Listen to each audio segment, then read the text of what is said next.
bagi merungkai sesuatu permasalahan yang dihadapi oleh rakyat Kelantan. Kita base di Kelantan, jadi kita kecek kira pun dalam bahasa yang mudah rakyat Kelantan fahami, terutamanya rakyat Kelantan yang berada di luar Kelantan. Jadi sejak daripada semalam, sampalah kosaan ini, jam ini, Kelantan mulai dilanda banjir. Untuk pengetahuan umum, bagi penonton yang berada di luar Kelantan ini, first gelombang telah bermula sejak semalam dan setakat jam ini lebih daripada 1,000 mangsa banjir telah pun berlindung di pusat pemindahan sementara, di mana daerah yang agak teruk terjejas setakat petang ini adalah Tumpat. Mula-mula banjir melanda kawasan di Bacok, Jakit ke Kota Baru dan seterusnya ke kawasan Tumpat. Di mana setakat ini, kalau tak silap saya, lebih daripada ada 10 lebih kurang PPS yang dibuka di 3 daerah ini. Dan untuk makluman penonton dan juga anak Kelantan yang berada di luar, sebenarnya banjir yang berlaku first wave ni adalah disebabkan oleh jumlah hujan yang turun agak lebat, dan pada masa yang sama juga dia tidak dipengaruhi oleh peningkatan paras air sungai, kerana beberapa sungai utama di Kelantan, Sungai Kelantan di Lebih, Sungai Kelantan di Kuala Kerai, Sungai Kelantan di Tanah Merah, masih lagi mencatatkan bacaan tidak melepasi ataupun masih berada di bacaan paras berwaspada, tidak menghampiri paras bahaya, ataupun masih lagi pada bacaan normal di setengah sungai, seperti mana juga yang di Sungai Golok juga saya dimaklumkan masih lagi berada pada bacaan paras biasa. Jadi apa yang boleh saya katakan, banjir yang berlaku semalam, bermula semalam sehingga ke saat ini adalah banjir kilat kerana taburan hujan yang agak lebat di hampir keseluruhan kawasan. Pada masa yang sama juga, mungkin bila hujan lebat sangat turun, pada masa yang sama juga sistem peparitan di kebanyakan tempat di bawah PBT ni ada sebahagiannya tidak diselenggara dengan baik, dan ada sebahagian pulaknya yang kata aliran air disebabkan tak boleh keluar, disebabkan ada pembangunan ke ataupun pelebaran jalan dan sebagainya, maka air itu sebab. Bila sebab, dia akan limpah masuk kawasan penduduk. Macam di Bacok sekalipun, kita tahu Bacok ni tak ada sungai utama dekat kawasan Bacok ni. Dia banyak ke kawasan rendah, sawah padi, kawasan Kampung Pau 5, Pau 9 contoh. Ni kawasan Kampung Muju, dekat dengan sawah padi. Jadi kebanyakan air limpah tu air yang di kawasan rendah, sebab naik masuk rumah penduduk. Itu jadi masalah. Jadi malam-malam ni kita bersiaran lagi secara live bersama dengan tetamu kita yang kita jemput khas ni, daripada Kuala Lumpur. Dia anak Kelantan sebenarnya, tapi kita jemput malam ni kita ada betul-betul.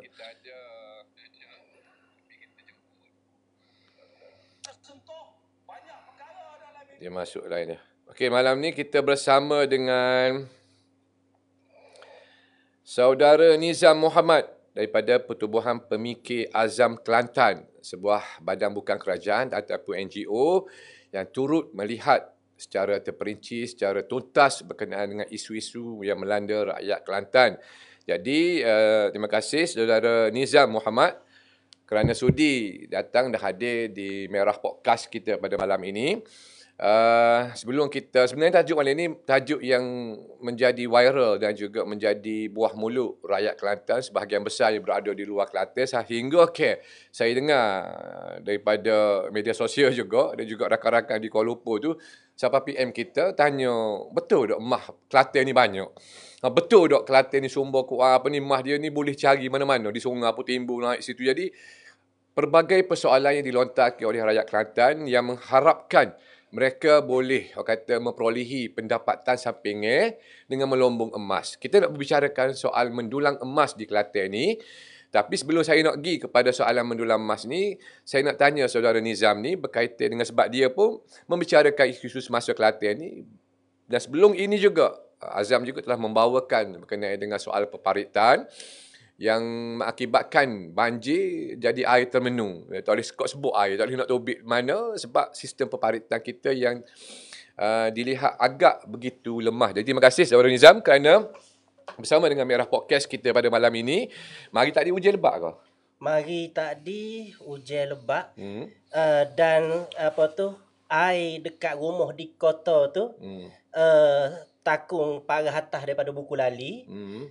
Rumah mak di dekat dengan sekolah Amalia Aisyah tu. Di Cepaka, dekat Cepaka. Di Cepaka. Betul lah, situ dia lorong, dia panggil lorong jogging. Lorong jogging. Lorong jogging di tepi tali air. Hot tu atas daripada lutut dah. Oh, naik atas pada lutut dah. Jadi mungkin peminat Merah Podcast dan juga rakyat Kelantan yang berada di luar Kelantan khasnya tidak lagi mengetahui secara detailnya apakah azam ini. Jadi sebelum nak mengulas berkenaan dengan banjir ini, boleh Saudara Nizam maklumkan sedikit apa sebenarnya badan bukan kerajaan azam ni? Baik. Bismillahirrahmanirrahim. Rabbi syrah li sadri wa yassir li amri wahlul 'uqdatam min lisani yafqahu qawli. Terima kasih kepada Saudara Fandi dan juga tim admin Merah Podcast kerana sudi melihat pendapat kami sebagai sebahagian daripada pendapat rakyat Kelantan. Kami di Pertubuhan Pemikir Azam Kelantan, kita ada sebilangan think tank daripada pelbagai jenis karier dan pekerjaan. Pada kami melihat ada beberapa isu tertentu hak memang pendapat dia tu kalau tidak ekstrim A, dia pergi ekstrim B. Ekstrim B. Jadi kami tampil untuk asalnya sebagai pendapat ketiga. Tapi dalam masa yang sama kita melihat sekiranya ada pendapat yang berbeza terus. Okay. Option kita ialah kita mari dengan pendapat C. Tapi kalau tak ada pendapat B lagi dalam isu-isu tertentu dalam negeri, maka kami tampil sebagai pendapat pilihan. Pendapat pilihan. Tapi bukan hanya sekadar pendapat saja-saja jugalah. Sebab tim kami ni ada di antara mereka tu ialah orang yang sanggup bekerja keras, spend masa untuk meneliti data dan detail yang ada. Sebagai contohnya dalam isu sebelum ni berkenaan dengan isu air juga, kita melihat ada huraian-huraian tertentu yang tidak ada jawapan. Okey.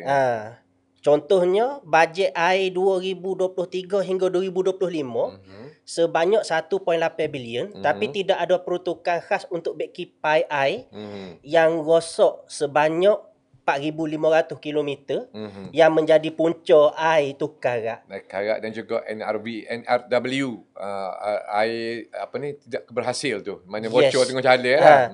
Jadi maksudnya tim kita memang ada orang yang melihat bahawa kita kena menjadi satu civil society. Okay. Kita tak boleh nak mengharapkan parti politik untuk bunyi semata-mata. Betul. Sebab di side orang yang tak masuk parti politik, dia tak akan terima terus. Betul. Jadi kami kata sebenarnya untuk drive masyarakat tak semestinya perlu kepada parti politik, tetapi boleh jadi masyarakat sivil yang ada kesedaran. Bahkan kalau kita tengok dari sudut di luar negara, civil society yang menolak pendapat C, pendapat alternatif, jadi pendapat A yang pihak pemerintah di tempat-tempat tertentu jadi ke polisi di negeri ataupun negara mereka. So kami di Azam Kelantan, kami masih lagi tidak kecukupan. Maksudnya ada knowledge base tertentu memang kami tak ada juga. Kan benda gini kami akui. Tapi kalau dok mai tunggu nak lekat dulu baru nak mari nak mari memberi pendapat, nak mari tu siapa bila tak sudah. Jadi kami sepak perkara ini dan melalui platform yang telah kami tersiar kenyataan-kenyataan media. Terima kasih juga kepada pihak media yang menganggap kenyataan kami bernilai untuk disiarkan. Betul. Dan kami juga berharap orang yang baca, orang yang terlintas ataupun orang yang menganggap kenyataan kami yang mungkin bersifat kenyataan pilihan ketiga, mereka bersetuju, kita terbuka untuk bersama dalam wadah ini dan dengan perharapannya kita boleh drive negeri Kelantan Betul. dengan pendapat-pendapat alternatif yang kita boleh advocate ataupun kita boleh kempen untuk masyarakat. Sebenarnya Nizam, untuk mengetahui Nizam, kita ramai anak-anak muda kita yang hebat-hebat sebenarnya yang berada di luar Kelantan, yang kerja sebagai engineer, ada di peringkat government servant, ada yang memegang jawatan yang agak tinggi. Tetapi sayangnya kepakaran mereka ni kita tak dapat nak guna. Dia disebut di luar, macam orang kata dia ni position dia memang bagus, dia anak kelahiran Pasir Mas. Dia ni cukup bagus, kerja dia smooth, kalau dia buat sesuatu benda jadi. Maknanya, tetapi sayangnya mereka tidak dapat memberi idea dan juga pandangan mereka ke Kelantan. Jadi setengah pandangan mengatakan bahawasanya rugilah rakyat kita ramai intelektual dan juga anak-anak muda yang berfikiran hebat tapi tidak dapat menyumbang. Jadi mungkin pertubuhan ataupun NGO yang Azam saudara Nizam kendalikan ini salah satu cabang ataupun NGO yang memikirkan soal bagaimana sebagai anak Kelantan, kelahiran Kelantan kita nak menolong. Dan untuk mengetahui Nizam juga sekarang ni kita tak ada dah menteri daripada Kelantan. Betul. Dan Timbalan Menteri pun tak ada daripada Kelantan. Yes. Satu ketika dulu, beberapa tahun yang lepas, kita ada 10 orang. 5 menteri penuh, 5 timbalan menteri. Jadi, pelbagai isu, benda-benda yang berkaitan Kelantan ni diberikan perhatian. Sekarang ni, Kelantan menjadi negeri pembakai. Dan pada masa yang sama juga, kita tak ada wakil kajian pusat. Jadi, dalam soal-soal lagu ni, dia, ialah, bila kita tak ada wakil di peringkat pusat, jadi lambatlah gapo-gapo tu. Bukan tak pandai, tapi lambat sedikit. Sebabnya tak ada wakil. Kita ada ahli parlimen daripada Kelantan. Yes. Tapi sepanjang perbahasan yang saya tengok tu, ialah ada sebahagian yang menyentuh soal permasalahan rakyat Kelantan. Tapi tidak secara yang memuaskan hati kita. Ada isu-isu remeh-temeh dibawa dalam sidang parlimen. Sehingga benda tu tak sepatut bagi kita dibawa ke isu asasnya terlupa sehingga benda-benda yang kacau merbah ni dibicarakan di sidang parlimen. Berbalik berkenaan dengan soal banjir ni, kita sebab berlaku banjir bermula semalam hingga hari ni, saya juga bersetuju dengan beberapa pandangan pakar bahawasanya sistem peparitan yang ada di Kelantan ni begitu lemah untuk menampung kuantiti air. Ada kala juga soal longkang yang tersumbat. Lepas tu aliran lokal pula ni dia tidak sampai ke sungai. Dia sekat tengah jalan, kau bocor, kau lagu mana, serak ke bumi. Tak ada, bila ada serak ke bumi, dia sebut naik. Yes. Jadi mungkin benda ni boleh sentuh sedikit Nizam, kena dengan sistem peparitan ni. Dia banjir kilat ni, bukan berlaku sebab bukan banjir monsun. Bukan disebabkan peningkatan paras air sungai. Ni sebab hujan lebat. Jadi kalau tengok macam jalan Cik Su tadi, jalan kawasan di Demik, kalau ingat saya memang sekat-sekat betih lah air naiknya. Di dekat tepi-tepi UMK tu ada kata panah pinggir dah. Panah pinggir, betul. Sebab semua benda tu berkaitan soal aliran air keluar. Okey. Baik. Saya nak throwback balik lah. Sewaktu sebelum saya menggerakkan Azam Kelantan, saya pernah sebagai naib yang dipertua 1 ABIM negeri Kelantan. Dan kami pernah mengeluarkan sebuah cadangan yang mendapat airtime di media arus perdana. Yang mana pada suatu masa itu Timbalan Menteri Besarnya ialah masih lagi Datuk Ni Amar, yang beliau sendiri mengakui punca banjir di Kelantan ni ialah lokal tersumbat. Pada waktu itu kami keluarkan cadangan supaya kerajaan negeri melakukan pelan perparitan holistik. Pelan perparitan holistik ni ialah satu pelan untuk adanya database. Yang pertamanya kena ada database. Parit, lokal, anak sungai, alo. Betul. Siapalah sehabis-habisnya dulu. Betul. Tu yang pertama. Yang keduanya ialah kami sendiri di ABIM Kelantan pada waktu itu hampir setiap tahun memang kita holo bantuan banjir. Bukan nak claim, nak rakyat atau buat baik ke apa dak. Tetapi CSR kita. Yes, tu sebagai CSR. Tetapi bila kita turun ke lapangan, banyak kita jumpa perkampungan ataupun perumahan tamai, parit-parit dia ngelah kali dia bukan bersambung dengan alur sungai yang lebih besar. Lokal-lokal di perumahan ngelah sekali berakhir di tepi sawah padi. Bertepi sawah padi. Tepi sawah padi tu yang pertama. Yang kedua, yang kita kenal pasti juga ialah dua batai parit longkang yang disekat dengan jalan lorong ke, jalan suatu lane dua lane ke. Yang kita minta plan perparitan holistiknya ialah lokal hak tak bersambung, biar bersambung. Biar sambung. Hak kita banyak jumpa juga ialah supaya tadi dua lokal yang di tengahnya ialah jalan tapi tidak bersambung. Tidak bersambung. Kedua, yang ketiga ialah kita melihat bagaimana Dewan Bandaraya Bangkok mengurus banjir. Sebab Dewan Bandaraya Bangkok ialah bandar yang hampir dengan Jakarta. Betul, cukup padat. Iaitu cukup padat dan juga mempunyai risiko untuk tenggelam. Betul. Jadi apa yang dibuat oleh Datuk Bandar Bangkok, Mr. Chachak Sitiphan, apa yang dia buat ialah dia utilize satu sistem yang bernama Traffic Fondu.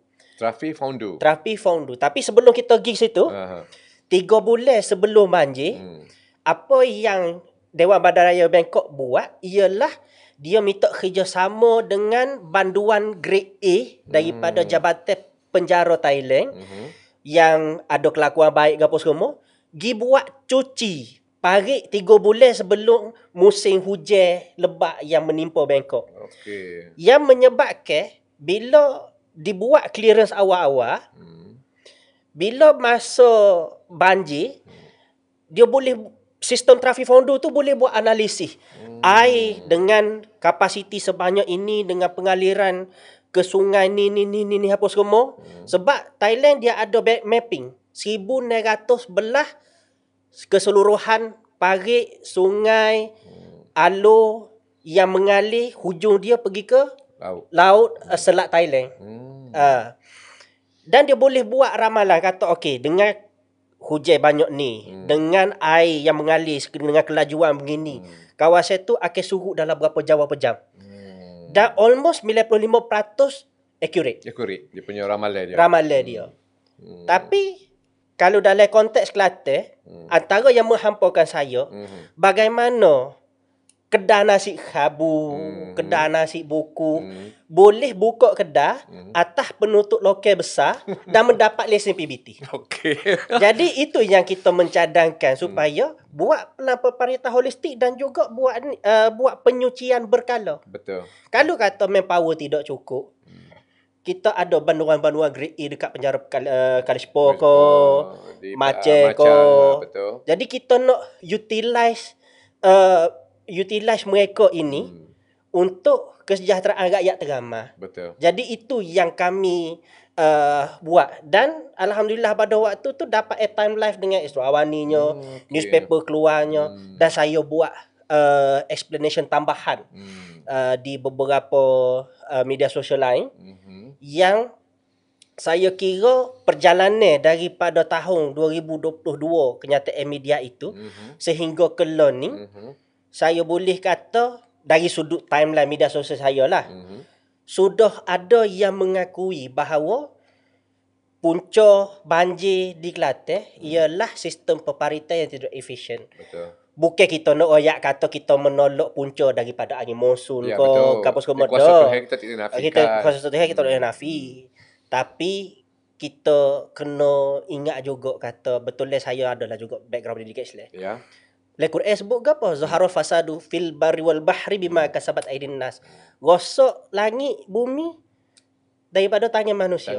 Tangan manusia tak semestinya merosak, menghancurkan bumi. Betul. Tetapi tidak melakukan apa-apa dikala mereka ada kuasa ke gapo ke, ataupun dalam konteks saya sebagai rakyat biasa, tidak mengeluarkan sebuah pendapat pun boleh membawa kepada kebinasaan langit dan bumi juga. Betul. Jadi daripada situlah saya mengambil inisiatif, dan apabila keluarnya akta belia baru, sebab saya tahun ni 36, tahun depan Akta Belia baru menetapkan yang aktivis pertubuhan belia ataupun kategori belia ialah orang umur 30 tahun ke bawah.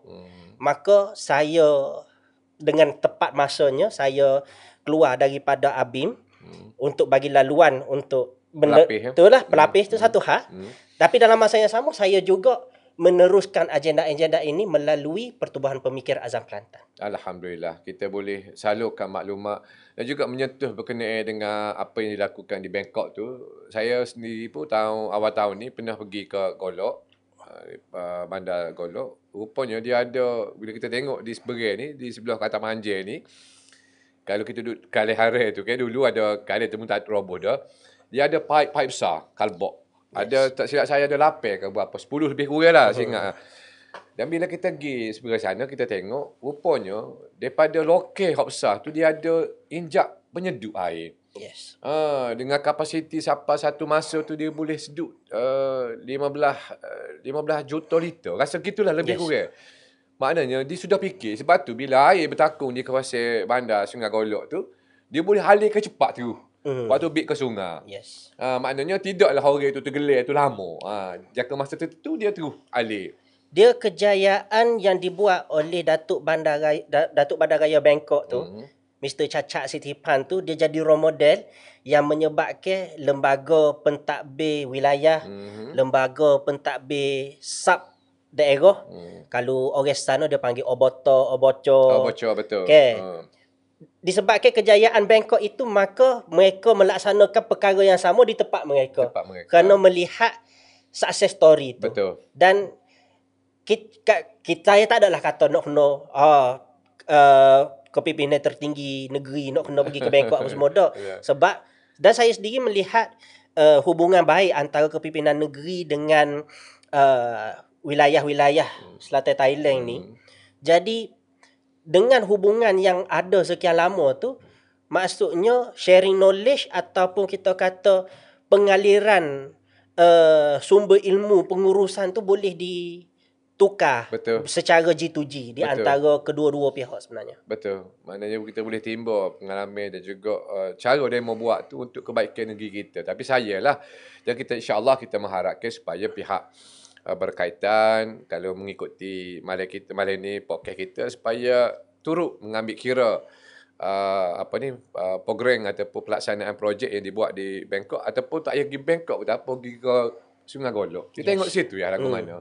Dengan pam dia, dengan sistem paparit dia lagu mana, sehingga tidak berlakulah banjir air termenung di pekai Sungai Golok. Jadi Nizam, saya kira ialah bagi mereka yang terjejah dengan banjir ni, kita mengharapkan seperti biasalah mereka mendengar nasihat daripada pihak berkuasa.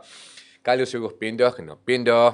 Dan pada sebelum pindah tu pastikan barang kita, kenderaan, dokumen yang penting-penting tu disimpan di tempat yang selamat. Sebab banjir ni dia kalau lama dia fenomena luar biasa. Dia tidak seperti dulu. Atas sebab faktor alam, atas sebab pembangunan. Kalau dulu orang kata air situ tak naik, tapi lah ni tak boleh nak jangkau dah. Tempat tak biasa naik air pun dia akan naik air juga. Sebab itulah, sebab beberapa faktor lain antaranya fenomena perubahan alam cuaca ni. Yang kedua pula disebabkan pembangunan. Bila sebab bangunan ni macam-macam lah. Aliran air kita sekak. Tempat sepatut ada aliran air tu dia mau tok kalbok ke apa gitu, jadi sebut lah ya. Baik, kita tinggal berkenaan dengan banjir tu, dan kita mengharapkan mereka yang terjejah dengan banjir ni supaya bersabar dan terus orang kata mengikuti perkembangan semasa, dari semasa ke semasa berhubung dengan pengumian banjir. Kita nak pergi kepada topik yang kita berdiskusi malam ni, yang kita buat tajuk pada malam ni, aktiviti melombong emas di Kelantan, Soal Nizam. Jadi sejak beberapa hari ini ramai memperkatakan soal kecek pasal mah lah. Kawasan mana ada lah peringkat siapa balik cuti pun mari tengok. Katanya du lemah pun ada jual kedai dua kayu ni pun laku kerah. Demo pakat duk cari, tak pandai cuba nak belajar cara dulu, sebab du lemah ni sebenarnya payah kerja dia. Saya sendiri pun tak kerti saya nak du lemah ni sebab mana kita nak ayuk supaya air tu boleh keluar dan juga batu-batu kerikil tu boleh hasil sehingga kita tinggal mendemah tu.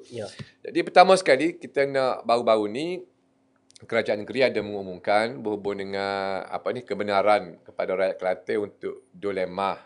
Maknanya dia royak secara general. Yes. Kita benarkan rakyat Kelantan dilemah. Jadi ramailah orang suka dengan pengumuman tersebut. Daripada pas hari 2 pada tu pula, hari semalam kata silap saya, Yang Amat Berhormat Menteri Besar Kelantan sabar pula. Nak sekat angin ke mana, tak tahulah.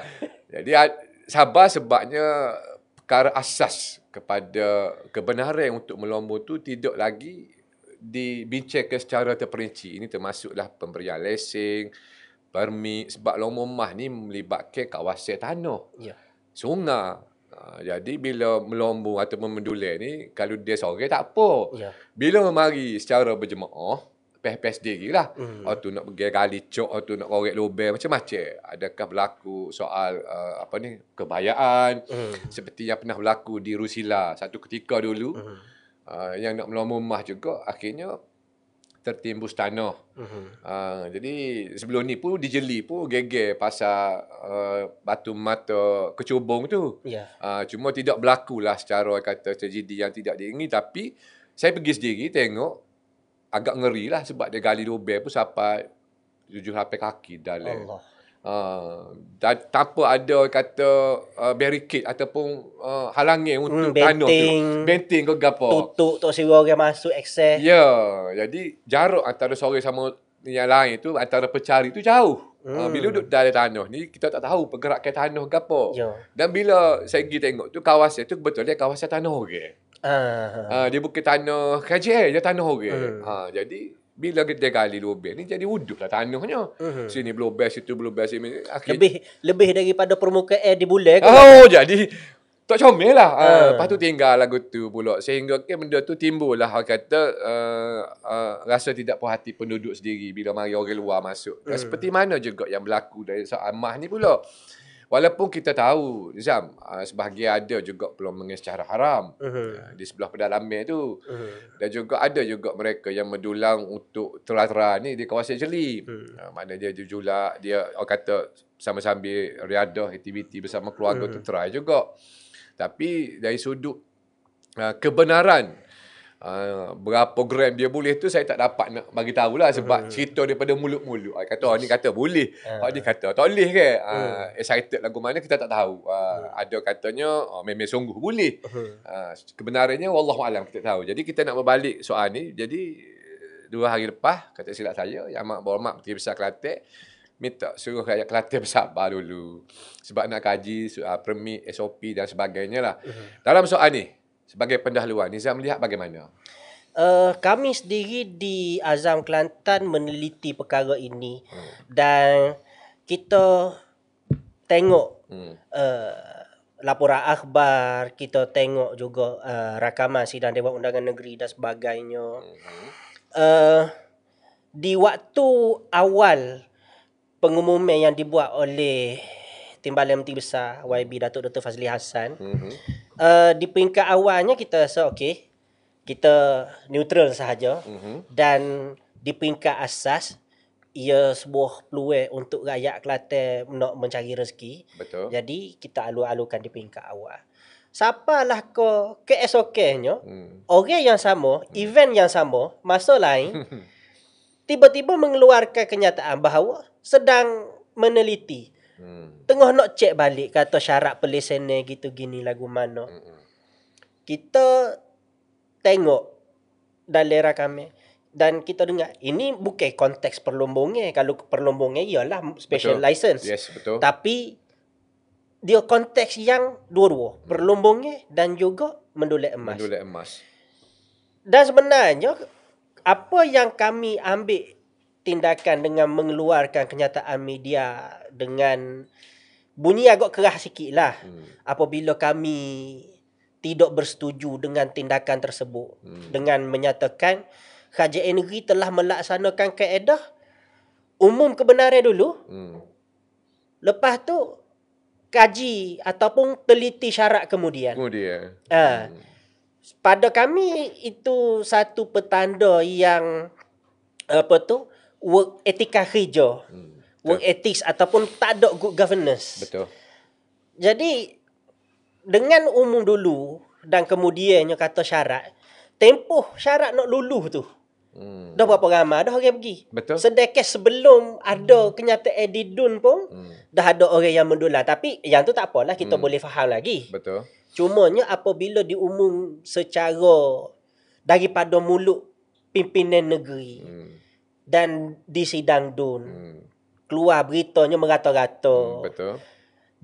Dia telah melihat yang ini dah menimbul minat orang ramai dah sah. Betul. Yang keduanya kita melihat kata di tengah tak ada syarat tu macam mana kita nak kawal selia. Sebab hari Isnin tu hanya rakyat Kelantan Boleh dolemah. boleh dolimah, boleh dolemah, dia boleh dibuat di tanah KJL. Persoalan besar yang kita timbulnya ialah siapa nak cek. Kata orang hok pergi tu betul-betul orang Kelantan. Betul. Kerana kawasan macam di Jeli bersempadan dengan Perak. Di Gua Musa bersempadan dengan Pahang. Betul. Dan tu sokar. Yang keduanya bila diumum kata sedang meneliti tanpa memberitahu dengan jelas timeline, kata benda ni nak siap bila. Jadi pada 18 hari bulan kami keluar kenyataan media bahawa kena segerakan pemakluman tentang syarat tu sah. Yang kedua, ada 3 poin kebimbangan kami. Pertamanya ialah perlumbungan yang berselindung di sebalik dolar emas. Maksudnya, lah ni orang dah tahu dah spot-spot dia tu kat mana. Betul. Tapi kita kena mikir gini. Peluang tu bukan orang biasa je hok nak ambil. Iyalah, semua Pemodan nak. Betul. Jadi, adakah akan berlaku keadaan mungkin benda ni dia macam whataboutism lah. Okay. Saya hanya meletak ke teori-teori. Tapi kita kena letak dulu supaya kita boleh tetapkan garis panduan tu secara jelas. Betul. Jadi, kerisauan saya ialah akan berlaku keadaan yang pemuda-pemuda besar, ngupuh orang kapung ko, gano ko, dia mau duduk sini deh. Dia mau duduk sini je. Supaya orang tak nampak kata alik dalil tu kawin tengah berlombong. Kita tak tahu. Kita tak tahu. Pertama. Yang keduanya ialah kena ada kena ditetapkan siapa nak pantau benda-benda gini. Agensi mana? Contohlah kita kata let's say lah kata bukan nak menyalahkan orang negeri lain. Let's say lah kata orang Perak mari mendulik emas di Jeli. Orang Gerik lah mari mendulik emas. IC dia Gerik. Dia tak ada kaitan dengan Kelantan langsung gitu gini. Kalau kita report ke polis. Kita nak suruh polis tu tangkap atas kesalahan apa? Betul. Sebab tak ada enactment. Betul. Tak ada undang-undang yang tetapkan kata orang luar tak boleh mari. Betul. Sebab tu kita kata kena kaji secara lengkap dulu sebelum kita umum. Hak tu tak apa lagi. Okay. Tapi yang kita rusingnya ialah kembali kepada nombor pertama kerisauan kami ialah pemuda-pemuda besar nyamah ataupun syarikat-syarikat luar negara yang letak nomini dia ke gapo ke dua. Yang ketiganya ialah berkenaan dengan alam sekitar. Alam sekitar ni pada saya tak adalah kata saya nak melihat dia sebagai poin-poin terakhir. Tapi saya melihat paling tidak adanya jabatan alam sekitar yang boleh dipantau berdasarkan laporan orang ramai betul. Sebagai contoh apa yang berlaku di Perak. Okay. Yang perlombongan tu menyebabkan air sungai tu berubah warna dan kemudiannya berlaku intervention ataupun kita kata penguatkuasaan supaya dihentikan perlombongan tu kerana dia membawa bahaya kepada penduduk masyarakat setempat. Jadi yang poin nombor 3 pada saya tak using sangat. Yang saya usingnya ialah nombor 1 nombor 2.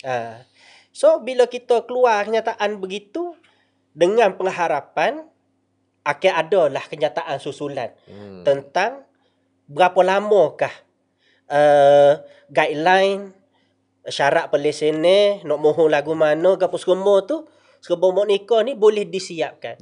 Alhamdulillah lah Timbalan Menteri Besar 20 hari bulan kenyataan media kami 18. 20 dia rakyat kata akan disiapkan dalam tempoh 2 minggu. 2 minggu daripada tarikh tarikh dia umum. Better late than never lah. Betul. Baik lewat daripada tak ni. Tak ada langsung. Tak ada langsung. Dan satu perkara lagi yang saya nak sentuh berkenaan dengan perlumbungnya. Bukan kita tak siwi orang awam pergi dilema, tapi dengan kekurangan dana pembangunan negeri, infrastruktur negeri tertentu tu tak boleh nak buat. Daripada bukan kita tak sibuk itu, tapi saya lebih gemar sekiranya kerajaan negeri sendiri yang urus emas. Betul. Kerana Patutnya lah. kita royak gapo infra negeri yang menjadi kontroversi. Hak tak sudah-sudah. KB Central. Walaupun sebenarnya saya ada pendapat berbeza sedikit lah berkenaan dengan KB Central. Pada saya tak ada lah kata satu kemestian nak kena buat tu tak. Yalah, betul. Saya ada pendapat yang lain. Tapi saya kata sekiranya kerajaan negeri bersetuju bahawa KB Central ialah projek yang urgent dan banyak kali dah tunda atas alasan saya tak ada duit. Sumber inilah yang kerajaan negeri kena guna untuk nak buat. Satu. Yang keduanya, punca air yang menyebabkan karat tu banyaklah pendapat. Tapi pada kami melihat dengan tak ada peruntukan untuk nak beki pai air sebanyak 4,500 km yang diakui sendiri oleh YB Izzani Hussein ataupun AKSB sebelum ini. Jadi sumber tanah, sumber galian yang ada dalam negeri ni boleh diutamakan untuk beki benda ni. Betul. Dua.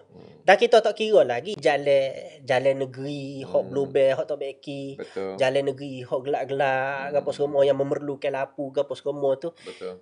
Bahkan mana-mana infra lain hok di bawah kerajaan negeri, hasil hok ada ni baik kerajaan negeri utamakan urus dan dia menjadi perbendaharaan negeri untuk nak salur ke perkara-perkara yang lebih mustahak. Sebenarnya Nizam, saya melihat daripada di sebalik pengumuman tersebut yang memberi kata satu satu bonus kepada rakyat Kelantan, boleh 2 lemah. Sebenarnya benda tu wujud dikala semasa persidangan Dewan Undangan Negeri. Di mana kalau seingat sayanya ada pertanyaan berhubung dengan sebelum daripada masuk sidang dewan tu ada esko yang mengumumkan bahawasanya Kelantan ada jokomah. Rasanya gitulah. Sebenarnya Kelantan ambil hasil dalam bentuk jokomah. Disimpan dalam bilik kebah khas, hanya Kelantan milih untuk simpan emas dalam bentuk jokom sebagai aset untuk masa depan. Dia kata Kelantan mempunyai aset jongkomah berjumlah nilainya 51 juta. Cuma persoalan ketika tu dibangkitkan di sidang dewan bila benda tu diumum sebelum berlangsungnya sidang dewan. Diumum di luar dewan ke diumum mana? Sebelum sidang dewan rasanya. Kenyataan yang dibuat oleh esko ni. Media sosial. Ada satu program lah, saya tak ingat program mana, tapi ada sebelum berlangsung sidang tu. Okey. Jadi pertanyaan, bila benda tu satu benda yang baru buat rakyat Kelantan, satu orang kata untuk pemerintah rakyat Kelantan, satu bentuk orang kata sumber keuangan yang baru kepada kerajaan negeri ni. Jadi benda tu ditanya oleh Ketua Pembangkang di Dewan Undangan Negeri pada sidang belanja bajet tu. Di mana nilai 51 juta dengan jumlah pengeluaran emas. Saya dimaklumkan kalau tak silap sepanjang perlombongan yang berlangsung di Bumi Sokor ni, Tanah Merah ni, start daripada tahun 2017 kalau tak silap. Ya, 2017. Ya, 2017. Jumlah sampai ke 2024 ni rasanya sudah dekat dengan 7,147 tan. 7,147 kilogram. Ataupun 7.147 tan. Jumlah emas dikeluarkan daripada Bumi Sokor Tanah Merah ni. Dan untuk maklumat penonton juga, setakat daripada maklumat yang dikeluarkan dalam buku belanjawan dan juga laporan kewangan syarikat CMNC ni, lebih kurang kawasan penerokat itu lebih kurang dari 2,900 kalau tak silap, 2,000 lebih lah kawasan ekar.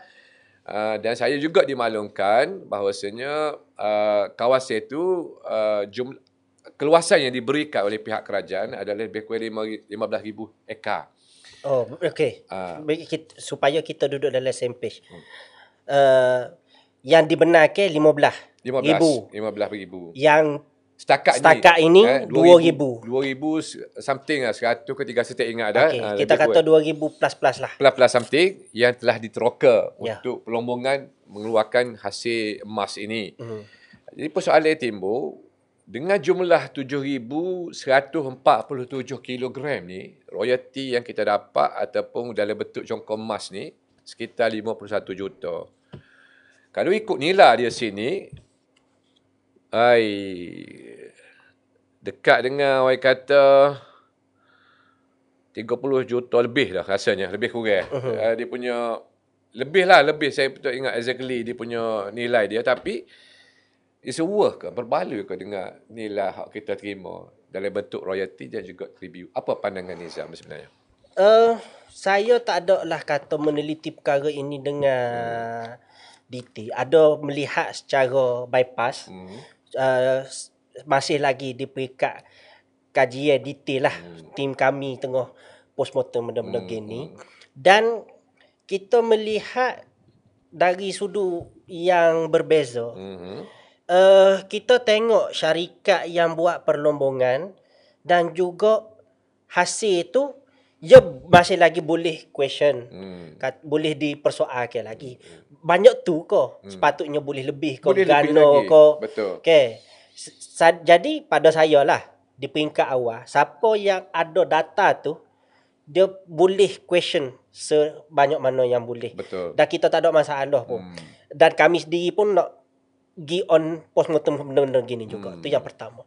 Cuma kita melihat perspektif yang berbezanya ialah bagaimana contribution ataupun sumbangan syarikat tu kepada negeri dari sudut kemahiran anak negeri. Betul. Dia jadi banyak persoalan sini timbulnya ialah syarikat daripada Cina tanah besar. Setakat manakah dia bagi kontribusi, maksudnya membenarkan anak Kelantan terlibat sama, bukan hanya sekadar jadi buruh kasar ke apa, tapi terlibat sama dari sudut duduk sebagai eksekutif di dalam syarikat tersebut di Kelantan. Kita melihat perspektif tu. Betul. Sebabnya sampai kalau ni kita tidak melihat bahawa kemasukan syarikat tu memberi peluang pekerjaan kepada anak watan, khususnya buruh kelas tinggi ataupun level semi management. Betul. Bahkan setakat ini kita belum menemui agreement yang menetapkan kata syarikat luar mari homeground talent ataupun pekerja anak watan tu berapa peratus diberikan kota. Betul. Tak ada lagi Tak ada orang kata secara penetapan detailnya. secara detail. Bahkan saya sebenarnya setakat ini kalau kata boleh jadi pendapat ataupun sandaran kami di Azam Kelantan ni ialah bukan setakat projek ni saja. Apa-apa projek yang akan datang Betul. yang melibatkan mungkin tak ada kepakaran dalam negeri. Kena ambil syarikat luar ke gapo ke. Tetapkanlah kata homeground talent tu berapa peratus kena ada. Contohnya kata high level eksekutif paling tidak kena ada seorang. Kena ada seorang ya. Supaya kita boleh knowledge base tu. Betul. Dan kita boleh juga untuk adanya syarikat negeri yang pada masa akan datang boleh urus benda ni sendiri. Itu yang pertama. Yang keduanya semi professional. Semi professional buruh kelas tinggi. Betul. Paling tidak kena ada situ 40%. Betul. Supaya anak-anak Kelantan yang ada kepakaran. Sebab sebenarnya kita ada rakyat-rakyat Kelantan yang pakar dari sudut geologis ke gano ke. Betul. Tapi sebahagiannya memilih untuk jalur akademik. Yalah, mungkin itu pilihan dia. Tetapi dikala kita ada tanah yang mempunyai sumber galian sebanyak ini, apa kita tidak heret mereka ni supaya duduk dalam ni menyumbang untuk negeri dalam masa yang sama, boleh transfer knowledge tu ke anak-anak negeri yang lain. Bahkan sampai ke ekstrim saya dah memikir kata kalau dah ada galian emas gini, bapa Kelantan tak boleh usahakan ada fakulti khusus untuk nak membuat kajian dalam masa yang sama, groom anak-anak Kelantan menjadi tenaga kerja dan dalam masa yang sama boleh salur. Let's say lah kata company ni akan tamat kontraknya pada 2030. 2031 diambil alih oleh syarikat negeri ataupun syarikat bawah kerajaan negeri. Tapi manpowernya sudah tersedia. Betul. Itu yang saya nak melihat dengan kerangka yang lebih besar dari sudut sumbangan pada negeri. Sebab semua orang kecek kata, oh Kelantan tak ada peluang pekerjaan. Orang lain tak tahulah. Saya berpendapat, saya memilih untuk bekerja di Lembah Kelang kerana saya nak ambil ilmu pengurusan. Kerana syarikat-syarikat yang ditawarkan dekat dalam Kelantan tu tidak menjanjikan knowledge base sebegitu rupa. Betul. Itu pilihan saya. Betul. Tapi tak semua orang pilih serupa saya. Betul. Seramai-ramainya, even saya sendiri pun hampir setiap minggu klik Kelantan. Yalah. Jadi maksudnya still lagi ada anak-anak Kelantan di perantauan yang ada kemahiran terlibat dengan projek-projek besar, terlibat dengan membuat keputusan-keputusan bernilai juta-juta. Betul. Tapi tidak ada peluang untuk nak balik kerja di tanah watan dia sendiri. Bahkan saya melihat kenyataan Timbalan Menteri Besar juga yang kata kedudukan mereka di Lembah Kelang sesuai dengan tempat mereka. Itu tidak sesuai jawab lagu tu. Betul lah. Sebab kita kira gini kalau kita nak the best untuk negeri kita, kita kena usahakan tarik the best tu untuk klik. Untuk klik. Betul. Untuk klik. Dan setakat ini berapa peratus dah knowledge transfer, pemindahan pengetahuan, pemindahan skill. Sebab bila saya tengok domain CNMC lah yang mendedahkan berkenaan dengan projek emas sokor di Tanah Merah, domain website dia tu Hong Kong. Oh, okey. Domain website dia tu Hong Kong. Base dia di mana tu wallah alam lah. Tapi kita boleh lihat bagaimana negara yang tak ada resources semula jadi. Okay, di Hong Kong tu tempat duduknya bersepit-sepit. Tapi boleh ada pengetahuan nak cari emas. Tapi kita yang ada emas di tanah tumpah darah kita, orang hok mahirnya kita tidak cari ke gano wallah alam. Tapi setakat ini boleh ke tak namakan satu syarikat anak syarikat kerajaan negeri yang sudah ada kemahiran mencari melombong emas sebanyak 80% daripada apa yang CNMC buat. Betul. Itu jadi big question mark sebenarnya. Betul. Situ. Saya bersetuju juga apabila mana kepakaran itu tidak ditransfer ataupun tidak dipelajari sepenuhnya oleh anak watan Kelantan. Kalau saya ambil contoh macam kita beli jet MiG daripada Rusia kan? Rusia, dan juga dia biasanya dia akan jual jet dan juga package kepakaran. Termasuk training dari sudut nak memandu ataupun nak bawa jet. Dan juga engineer dia mari, kalau dulu penuh daripada Russia, dia duduk di kawasan Gong Kedok. Sebab kita masa tu kita simpan kita MiG 30 Sukhoi 30 tu berada di Gong Kedok. Jadi dia ada tempoh dia. Contoh nebulan ke ataupun 2 tahun, engineer ni dia kena ajar kepada engineer lokal. Daripada syarikat yang terlibat dalam baik pulih ataupun yang maintenance kepada jet tu. Cukup tempoh dia orang balik. Tapi kepakaran tu dah ada pada anak watan kita. Dan seperti mana yang berlaku dalam sudut ni juga kita kurang jelas. Sama ada berlaku dah ke transfer teknologi tu. Ataupun ialah sebab kita kena faham, saya bukan dari sudut ni rasis ataupun sentimen perkauman sebenarnya Nizam. Tapi kita nak menimba ilmu ni dengan orang Cina ni, kita sanggup sampai ke Cina kita pergi belajar. Pun tidak 100% dia bagi teknologi dia. Tapi dengan sedikit teknologi yang dia bagi tu kita boleh implement di negara kita. Teknologi Cina ni banyak yang kita implement di Malaysia sebenarnya. Ya, paling tidak pada saya dari sudut transfer teknologi ataupun pemindahan teknologi ke pemindahan pengurusan, pemindahan ilmu ko gapo ko, kita kena faham lagu ni lah. Kita kata orang yang memiliki teknologi tersebut, for sure dia tak akan bui 100%. Betul. Tapi paling tidak kalau kita boleh discover sampai 50-60%, kita boleh switch untuk nak cari pengetahuan tentang teknologi itu dengan negara-negara lain yang kita kerjasama. Betul. Saya ambil contoh semiconductor. Dalam konteks Malaysia, kita nombor 3 dunia untuk semiconductor. Nombor 3 dunia. Nombor 3 dunia. Tapi daripada kita dapat nombor 3 dunia besar. Betul. Tapi apa tu kita kata market share yang Malaysia dapat ni hanya 3% lah daripada market global. Oh, 3% sahaja. 3% sahaja. Jadi apa yang dilakukan, sebab sebenarnya teknologi semiconductor microchips ni ialah benda yang baru.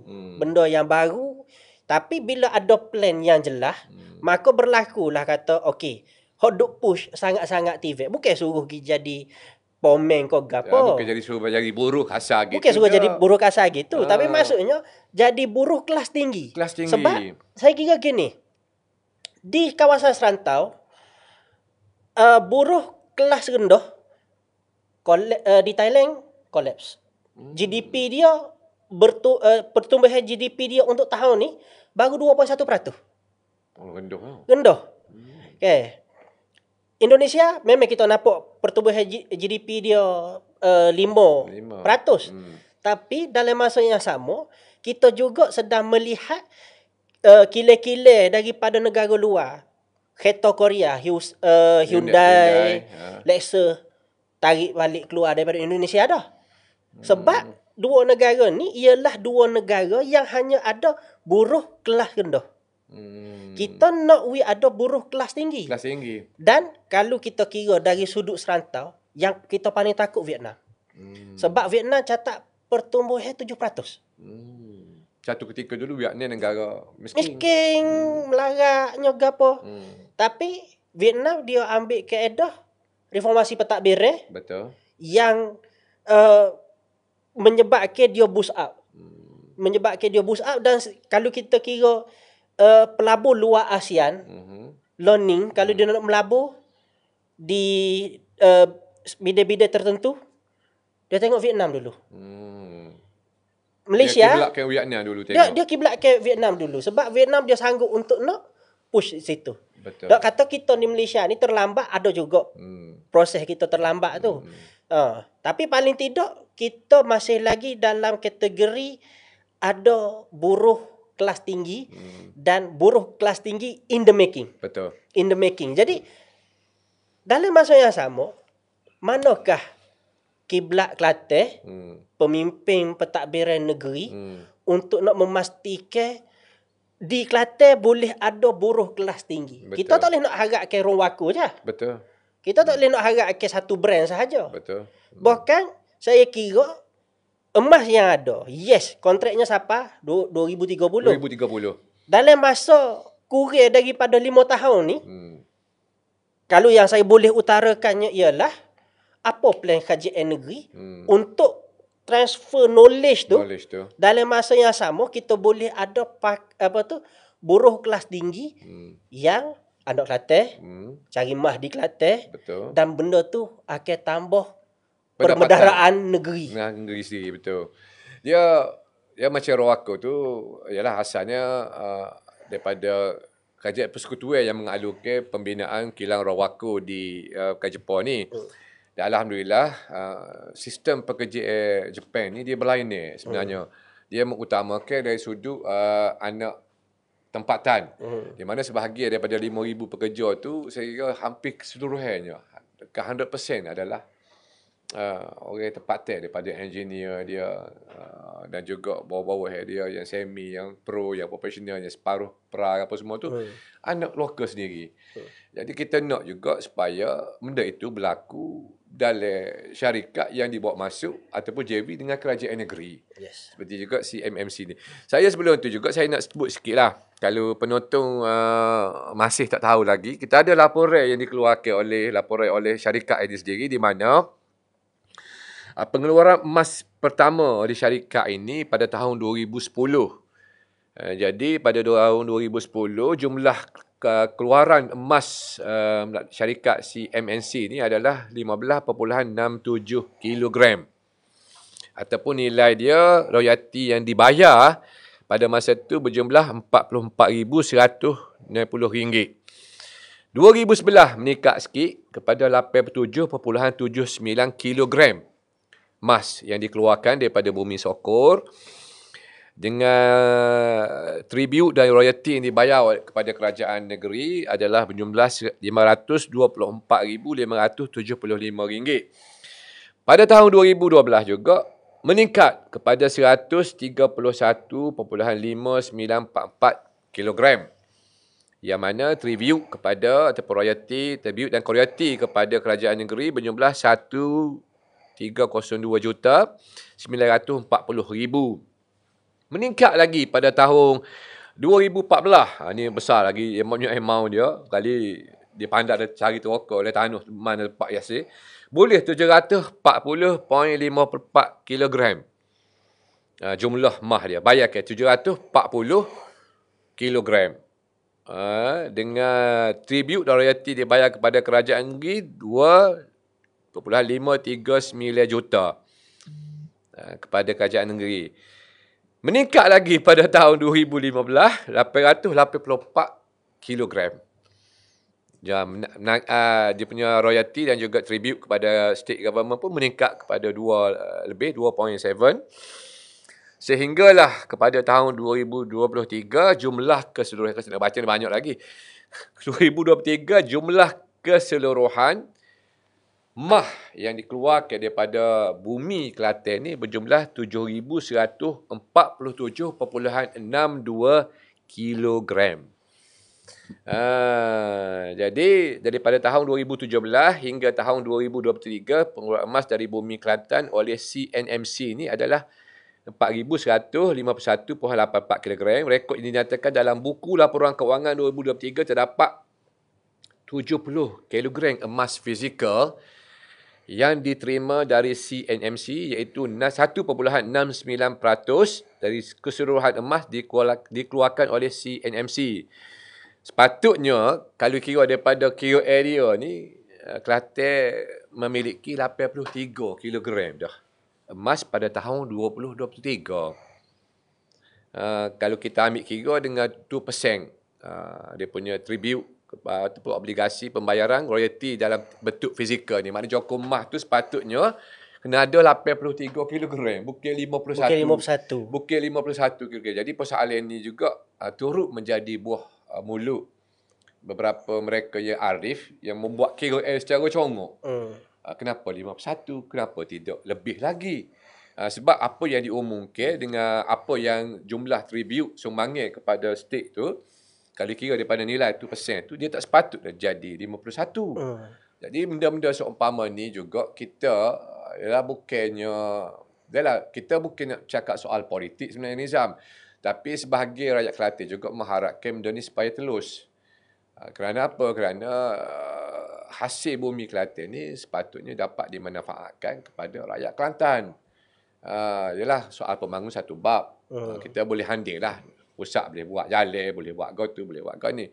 Tapi dari sudut mewujudkan peluang pekerjaan, tak kira lah dia betul perusahaan kecil dan sederhana ke, atau memujuk sektor perkhidmatan yang boleh kita tawarkan kepada pusat ke, ataupun ya bermacam-macam perkara yang boleh kita buat. Sama ni pun kita pun ialah masih lagi bercakap soal royalti, petrolium, hak Kelantan dan sebagainya, sehingga untuk maklumat penonton juga, Kelantan telah menerima lebih ke 1.7 bilion dah pembayaran wang ihsan kepada state government dalam bentuk kata yang di-accountkan sebelum ni melalui MAEK dan juga JPP, tapi pada tahun 5 tahun lepas telah di-accountkan terus kepada kerajaan negeri.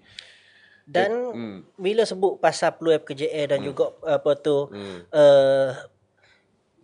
peluang untuk adanya syarikat-syarikat anak tempatan, saya cuba nak kaitkan dengan semiconductor microchips untuk kita boleh nampak gambar je lah.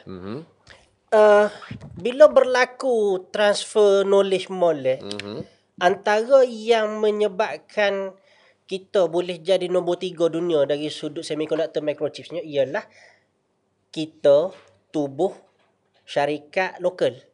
Syarikat lokal ada. Yang kemudiannya yang bersungguh untuk ambil ilmu tu. Kalaulah negara asal tak bui, dia pergi cari ilmu tu di negara kedua, ketiga dan sebagainya. Betul. Tetapi kekurangan kita di Malaysia dari sudut semiconductor kitanya ialah lebih kepada assemble, pemasangan. Bukan design. Tapi itu yang kita kata bila masuk dalam bab TVET tu ialah saya faham kata yang disungguh sangat tentang TVET tu ialah kita tak seh dah orang sekadar design. Betul. Sorry, kita tak seh dah orang hak sekadar buat pemasangan. Betul. Kita nak orang yang boleh design pula dalam masa hadapan. Betul. Jadi dalam konteks Emas Kelantan sendiri pun kita juga nak orang yang dia boleh decide kata kawasan ni mah jenis lagu mana. Kawasan ni orang kepakaran jenis lagu mana. Dalam masa yang sama kita boleh mengurangkan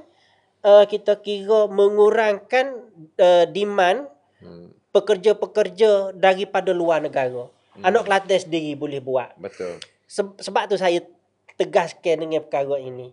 Bahkan dalam masa yang sama, leselah kata kita ada syarikat daripada anak syarikat bawah kerajaan negeri yang urus diri. Dia bukan hanya sekadar kalimah.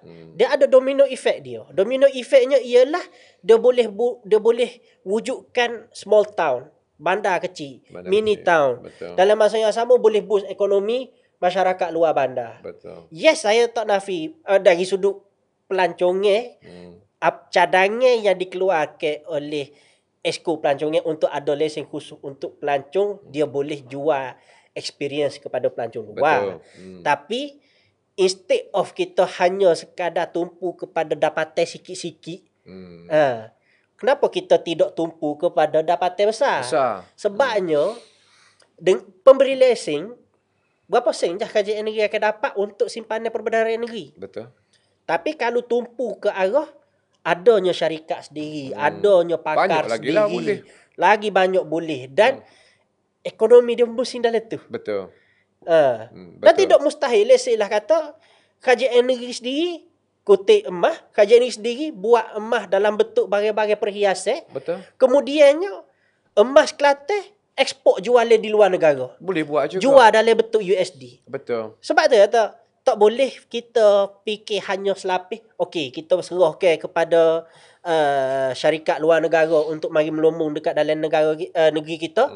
Kemudiannya senyap. Kita tak fikir kata peluang pekerjaan anak muda, saya sangat tumpu-tumpu peluang pekerjaan anak muda. Ya, betul. Dan peluang untuk nak menambah pengetahuan budak-budak kita. Betul. Dari sudut perkara-perkara ini. Kalau contohlah kata bahkan saya tidak menafikan kalau perlu ada sekolah teknik untuk gali emas. Buat. Boleh propose. Guna funding yang kita boleh. Guna funding yang ada. Ya macam gini lah Nizam. Kalau kita tengok Petronas. Asal penubuhan Petronas. Dan bila mana sekarang ni dia sudah menjadi satu entiti besar kepada negara. Dia start daripada sebagai tubuhnya petroleum sebabnya adanya hasil bumi petroleum. Tapi Petronas ni develop bukan sahaja dia punya hasil bumi tu kita ambil. Tapi melahirkan kepakaran dari cari gali minyak tu. Sebab tu lah ni kalau pergi ke overseas Kazakhstan ke ataupun ke Uzbek ke ataupun di mana-mana seratus dunia ni mesti ada Petronas. Dan mesti ada rakyat Malaysia. Mesti ada rakyat Malaysia. Sebab apa? Sebab kadang-kadang mereka tu terlibat macam engineer dari bidang cari gali, engineer dari bentuk admin dia. Jadi maknanya daripada step yang kita tengok tu, start daripada dia waktu bit hasil bumi, dia gerung, buat universiti, lahirkan kepakaran, kembangkan lagi teknologi. Sekarang ni dia peringkat menukar tenaga kepada tenaga hijau. Kita nak lagu tu dah sebenarnya. Di emas ni bukan sekadar kita jerry dengan syarikat asing mari sini, aku ambil persen kata 10%, apa ikut muah. Akhirnya dia lah dapat sedikit royalty tu dalam bentuk royalty. Tapi hot lain Tak ada gapo kita boleh. Kepakaran kita tak boleh. Lepas tu, bila mari melomo negeri kita, malu sajalah. Dia akan tinggal kesan yang, yalah, pencemaran ada sekitar, dalam soal orang kata macam, bentuk muka bumi sudah berubah. Dan kita ada tahu juga bahawasanya syarikat berkenaan juga telah menggunakan cyanide untuk ekstrak dia punya untuk mendapatkan hasil emas tu. Kita tahu benda ni adalah kemikal yang berbahaya. Seperti mana juga penggunaan mercury, satu kemikal yang bahaya. Jadi bagaimana kesan alam sekitar jangka masa tertentu.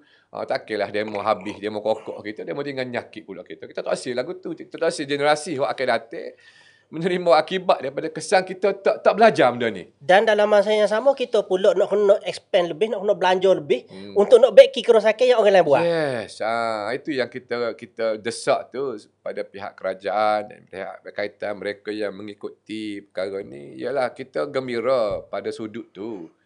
Kita melihat satu bentuk ialah satu bentuk bonus yang diberikan oleh KJL.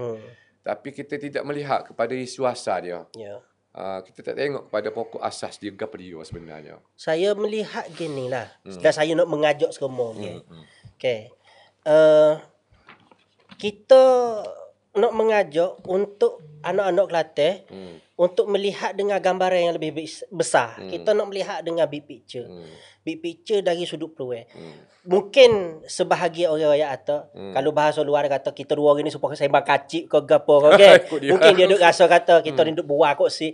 Dah, saya benda yang kita buat ialah benda yang terbukti buat di tempat lain. Betul. Dan kita nak perkara yang sama boleh buat di tempat kita. Betul. Itu yang pertama. Yang keduanya, saya mengambil peluang ni untuk nak tegaskan, adakah Azam Kelantan ni ialah satu instrumen nak perubah KJL? Ada orang kata gitu. Ada orang kata gitu terhadap kami. Tapi saya kira ginilah. Stand saya lah secara jelas. Kita perubahan dalam sesebuah pentadbiran tu semestinya kena tukar parti ke, kena tukar dah. Dan kita telah melihat juga bagaimana pemerintah di tempat-tempat tertentu, wilayah-wilayah tertentu, negeri dan negara tertentu, dia berubah ialah kerana adanya civil society, adanya masyarakat yang firm diri, tubuh diri dan kemudiannya bagi pendapat alternatif. Betul. Dan dia mengambil pendekatan untuk berubah dan kemudiannya sokongan dia bertambah. Betul. Undi dia bertambah, majoriti dia bertambah, Betul. trust makin bertambah. Betul. Dalam masa yang sama, orang mula merasa bahawa setiap undi yang mereka pilih betul-betul bernilai. Jadi dari sudut sini saya kata, kita tidak looking forward kata, Kelantan ni kena tukar kepada mana-mana. Dah. Okay.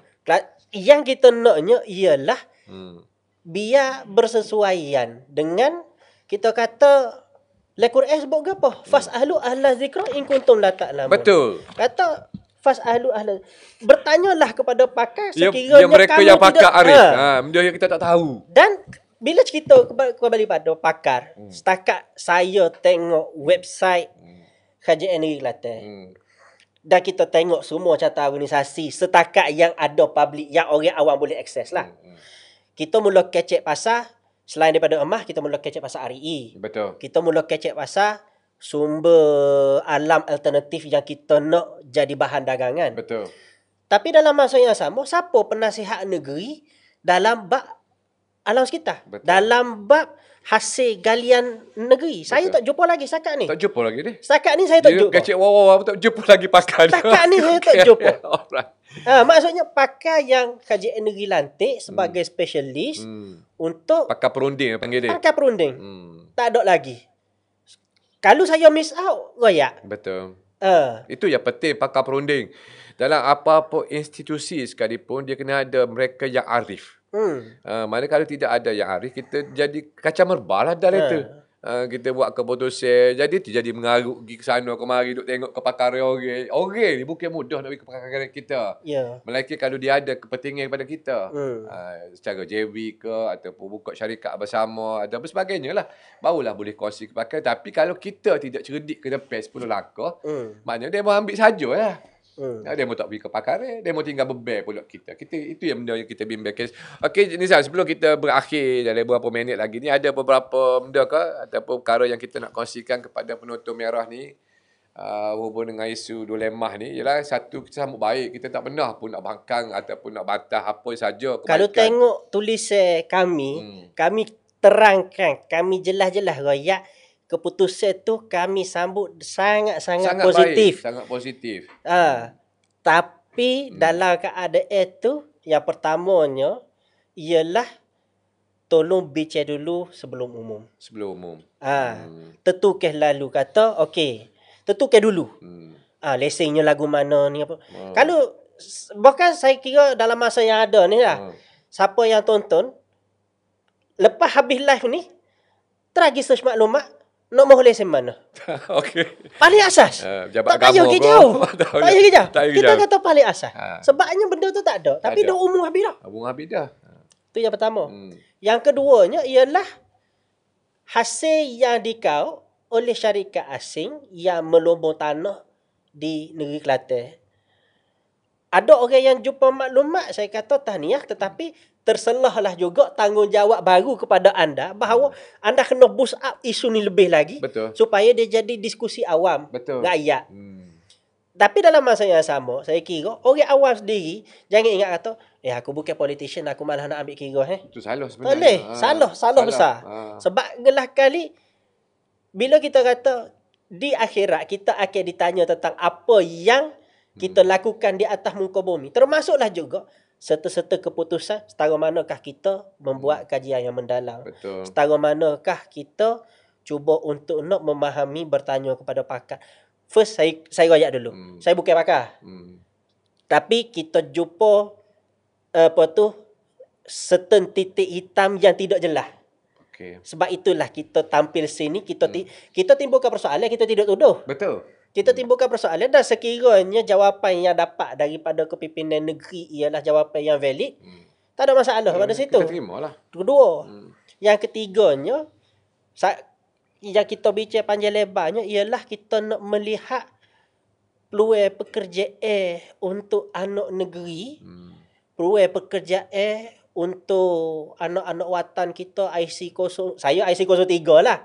Hak lagi tu 29 dah.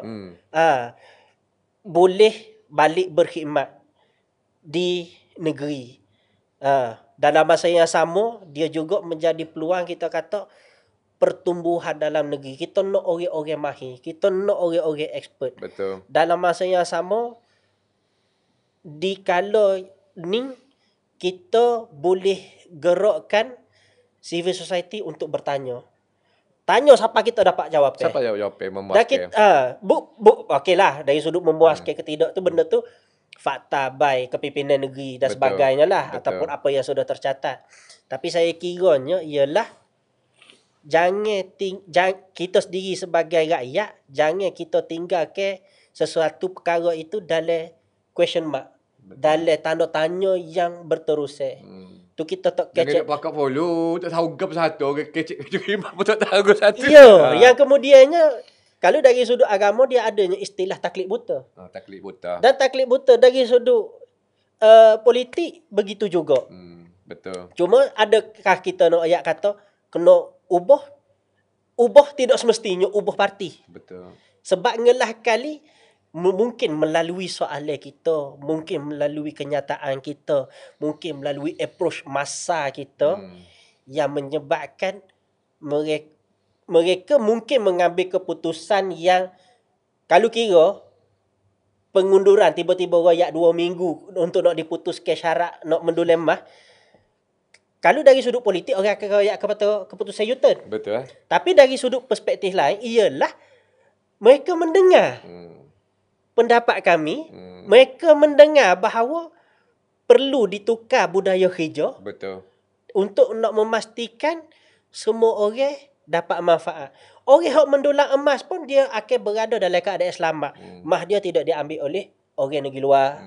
Bukan kita, bagi orang dia bukan orang Kelantan, bukan kita tak sibui. Betul. Bukan kita tak sibui. Cuma je kita kata ada syarat-syarat tambahan syarat-syarat tambahan itu satu hal. Yang keduanya kerana ianya keperluan negeri. Betul. Dalam negeri kita sendiri pun masih lagi ada infra banyak lagi Banyak hak lagi benda. tak selesai, banyak lagi hak ditunda-tunda. Saya tak silap guna istilah batu asas yang Tinggal batu asas. tiga batu asas. Okay. So saya guna ayat tu. Bagus pula. Dia gitu. Tapi kita kata kita juga nak melihat perkara-perkara yang diumumkan Jadi realistik. jadi realiti. Dan benda tu kita akan jadi bangga. Betul. Kita boleh rakyat kata, ini usaha kerajaan negeri Betul. yang dalam keadaan yang dia rakyat kata dia dalam keadaan tekanan ke apa dia boleh buat. Dia boleh buat. Hazza wa billahi taufik. Terima kasih Saudara Nizam. Betul, dan juga perkongsian yang menarik yang kita bangkitkan berkenaan dengan aktiviti mendulang emas di Kelantan ni, yang menyentuh soal royalty, berapa pula persen yang dikenakan kepada pendulang, turut menjadi kemuskilan. Lepas tu lesen, kata bunyi lesen kokok etak pun mahal. Mah tak tahulah berapa banyak dia punya lesennya. Lalu kita harap ada permohonan dan juga permintaan daripada sebahagian rakyat marhai ni, mengharapkan janganlah mahal lesen, tapi kalau bunyi mah tak ada benda murah lah. 2 minggu tu kita kira daripada hari Ahad ni. Hari esok. Okey. Hari Ahad ni. Maksudnya kalau kita tengok kalender learning, kalau kita tengok kalender learning hari Ahad 23. 23. Maksudnya 7 hari bulan 12 12. kita pakat Nantikan. tengok kita mengharapkan ada pengumuman syarat dia. Ingat deh 7 hari 7 bulan 12. Kita harapkan ada pengumuman daripada kerajaan negeri berhubung pemberian lesen, permit dan syarat dia. bagi mereka yang termohon untuk mendulang emas di Kelantan. Tapi dalam konteks saya kita faham kata lah ni mungkin banjir ke apa semua. Tak ada lah. Pesanan saya lah. Pesanan saya bagi sampai 14 hari bulan. Okay. Pesanan saya lah 14 hari bulan. 14 hari bulan. Okay. Tapi sebab pilihan raya PRN Sabah pun habis 30 hari bulan tu habis dah. Jadi dia ni berundi mesyuarat di Sabah pun boleh. Sebab mesyuarat lah ni tak nanti ke setepak. Dia boleh mesyuarat dalam bentuk Hybrid. Yes, dalam bentuk online dan sebagainya. Terima kasih Saudara Nizam.